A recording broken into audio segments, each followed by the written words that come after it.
उस लड़की को लेके आया तो लगभग उसकी उम्र भी थोड़ी 38-40 साल के करीब मुझे दिखाई दे रही थी।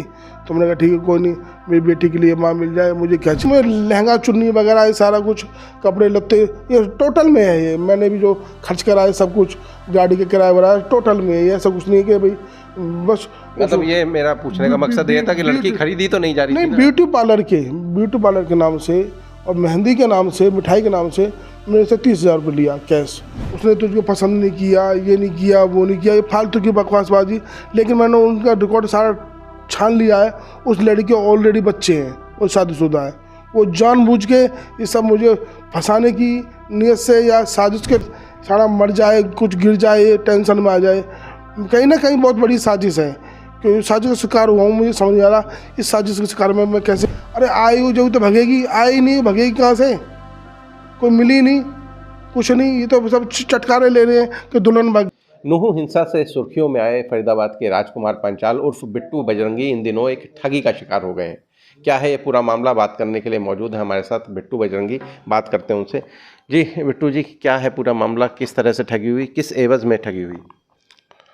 मेरे पड़ोसी थे, पड़ोसी ने बताया कि बिट्टू भैया आपका भाई चला गया, क्योंकि मेरे भाई की घरवाली चली गई मेरे भाई के जाने से। 5 साल की मेरी बेटी है।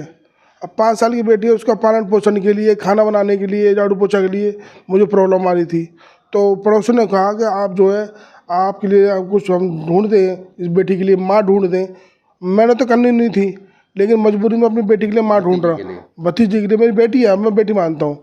मैं अपनी बेटी के लिए सोच रहा था इसका पालन पोषण हो जाए, इसके संस्कार मिल जाए, क्योंकि मैं लव जिहाद गौ माता के लिए बाहर की तरह भाग दौड़ी में रहता हूँ, बिजी रहता हूँ।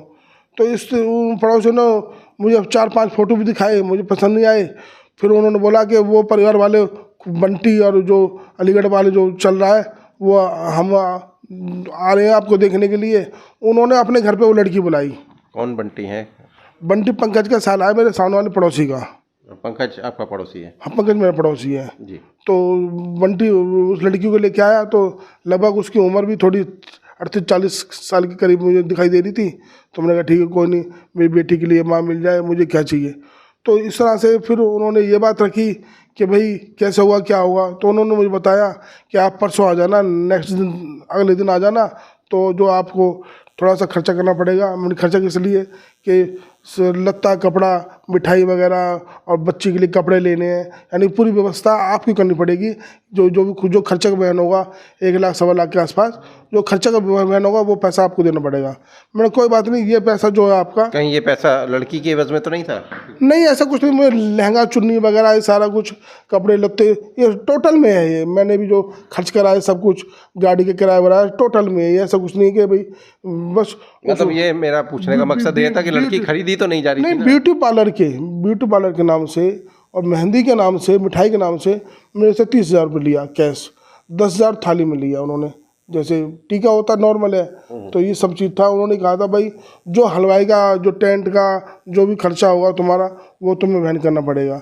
आओ जब तुम, तो ये सब कपड़ा लत्ता आपको खरीद के देना पड़ेगा। मैं ठीक है कोई नहीं। यानी कि लड़की आपको फरीदाबाद में दिखाई गई और शादी के लिए अलीगढ़ जाना? हाँ, तो वहाँ गया मैं। अगले दिन मेरे पड़ोसी मुझे ले गया, वहाँ जाकर देखा तो वहाँ पे कोई नहीं मिला हमें।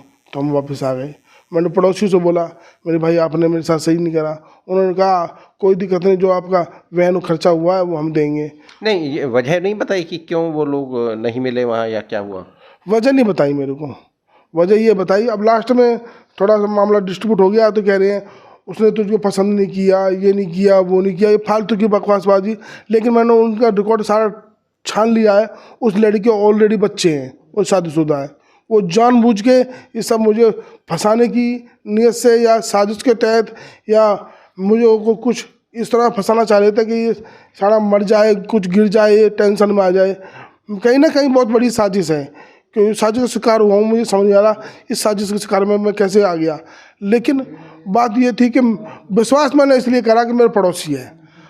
पड़ोसी पे तो विश्वास करा जाएगा भाई, अपने भाई पे, दोस्त पे तो विश्वास किया जाएगा, अनजान पे हम विश्वास नहीं करते।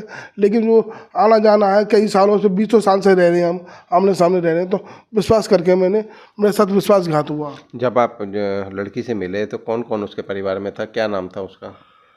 उसने, बंटी ने बताया ये चाचा है, ये ताऊ है, ये फूफा है, लेकिन वो कुछ नहीं थे, सब वो पूरा गैंग है। बंटी ने और पंकज ने ये बताया, ये सब ये परिवार वाले बैठे हैं। कुल कितने रुपए आपके साथ ठगी हुई? मेरा कुल खर्चा हुआ है 1 सवा लाख के आसपास। मैंने जो पेटीएम में जो मेहंदी के नाम से और जो श्रृंगार ब्यूटी पार्लर के नाम से मुझसे लिए कि भाई हम ब्यूटी पार्लर कर रहे हैं, ब्यूटी पार्लर वाले पैसे डाल दो, इसमें करो, तो कैश मेरे ख्याल से 40 के आसपास है इसमें। बाकी वैसे खर्चा हुआ है लहंगा चुन्नी में, ये मिठाई वगैरह, यानी कि टोटल वैसे ही खर्चा हुआ है, जो वैसा कोई लेन देन नहीं, वैसे खर्चा हुआ है नॉर्मली में। फिर उसके बाद मैंने कंप्लेंट दी। कंप्लेंट में भी कब कंप्लेंट की आपने और कौन से महीने का मामला है ये 6 महीने हो गए भैया, सितंबर की बात है। अच्छा। तो मैंने कंप्लेंट दी, तो जो ब्रह्म प्रकाश जी से पहले SHO कोई और थे, उन्होंने कौन से थाने में कंप्लेंट दी थी? सारण थाने में। ठीक है। उससे पहले जो SHO साहब थे, उन्होंने पुलिस वालों को भेजा अलीगढ़ नोटिस के साथ। मेरे साथ आई हो गए पुलिस वाले का, उन्होंने कह दिया जाओ कर दो मुकदमा दर्ज, क्योंकि उनको कैसे डर नहीं है। तो हम आ गए। उसके बाद फिर ब्रह्म प्रकाश जी थाने में आ गए 1 महीने बाद ही। ब्रह्म प्रकाश जी से भी मैंने खूब बोला 10 बार मामला दर्ज कर लो भैया, कर लो। वो कह रहे ठीक है देखते हैं। तो मैंने देखा कि ये SHO साहब और जो सामने वाले पड़ोसी, ये दोनों मिले हुए हैं। बहुत साजिश के साथ मेरे साथ काम हुआ। मेरी सुनवाई नहीं हो रही, किसी ने नहीं करी, माने CP साहब ने करी जब मामला दर्ज हुआ। तो इनकी क्या साजिश है? साजिश ये कि जो वो आरोपी पक्ष है, जो पंकज है, वो हमारे जो ब्रह्म प्रकाश जी हैं SHO साहब, उनके यहाँ हॉस्पिटल में जॉब करता है। SHO साहब का हॉस्पिटल है? हॉस्पिटल है यहाँ पर, बहुत बड़ा हॉस्पिटल है। कहाँ पर? इधर नहर पार में एक बार गया था, लोकेशन जानता हूँ, वैसे नाम नहीं पता हॉस्पिटल का। तो उसमें हॉस्पिटल में काम करता है। वो खुद बोलता है कि मुकदमा कैसे दर्ज हो जाएगा, हमारे SHO साहब हमारे हैं, पर ये नहीं पता सिस्टम है। SHO साहब से CP साहब भी हैं, CP साहब भी हैं, IG DIG भी हैं। तो हम तो प्रशासन को, कानून को ध्यान में रखते हुए हमने शिकायत करी माने CP साहब से। CP साहब ने 5 दिन में ही उसका रिजल्ट ला दिया। जो 4 महीने से जो कंप्लेंट नहीं हो रही थी, वो 5 दिन में मामला दर्ज हो गया। मुझे ACP साहब के यहाँ, विनोद साहब के यहाँ भेजा। ACP साहब ने बोला कि भाई इस पर मामला दर्ज करो, ये गलत हुआ है। तो अब वो सारी चीज़ें कह रहे हैं कि भाई घरवाली आई बिट्टू बजरंगी के साथ 1 लाख 20,000 लेके भग गई। अरे आई हो जो तो भगेगी, आई नहीं भगेगी कहाँ से? कोई मिली नहीं, कुछ नहीं। ये तो सब चटकारे ले रहे हैं कि दुल्हन भाग गई। अब कितने आहत हैं इस पूरे प्रकरण से? कह नहीं सकता, शब्द नहीं है, लेकिन साजिश का शिकार हो गया मैं। अब क्या चाहते हैं आप? कुछ नहीं चाहता अभी मैं। मेरे सनातनी, मैंने आज तक कोई गलत काम नहीं करा। मैं तो यही चाहूँगा, कुछ नहीं, लोगों को हंसने दो, मैं अपना काम करूँगा।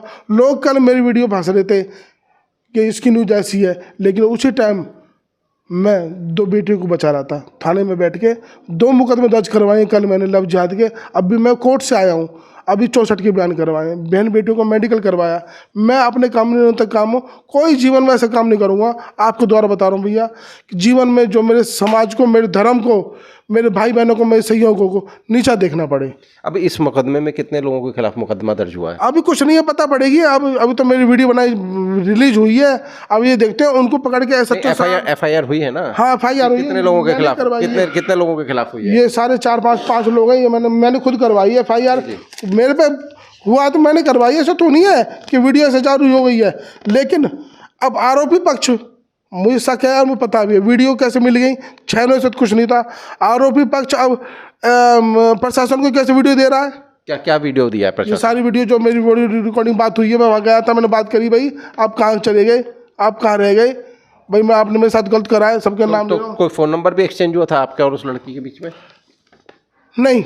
फिर बात कैसे होती थी? उसके फ़ोन से ही, उसका जो बिचौलिया था।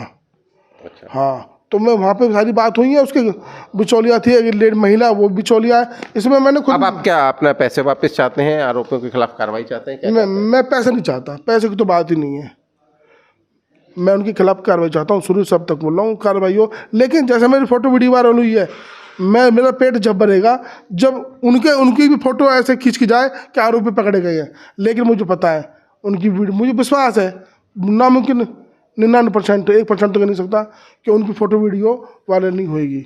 उनको तो जमानत ऊपर से ऊपर भी हो सकती है, लेकिन मैं कोर्ट में लड़ूंगा। परमात्मा मेरा इंसाफ करेगा। अगर मैंने किसी के साथ गलत करा तो गलत होगा। मैंने किसी की बहन बेटी नहीं लेके भागा, न मैंने कोई क्षेत्र में केस में गया।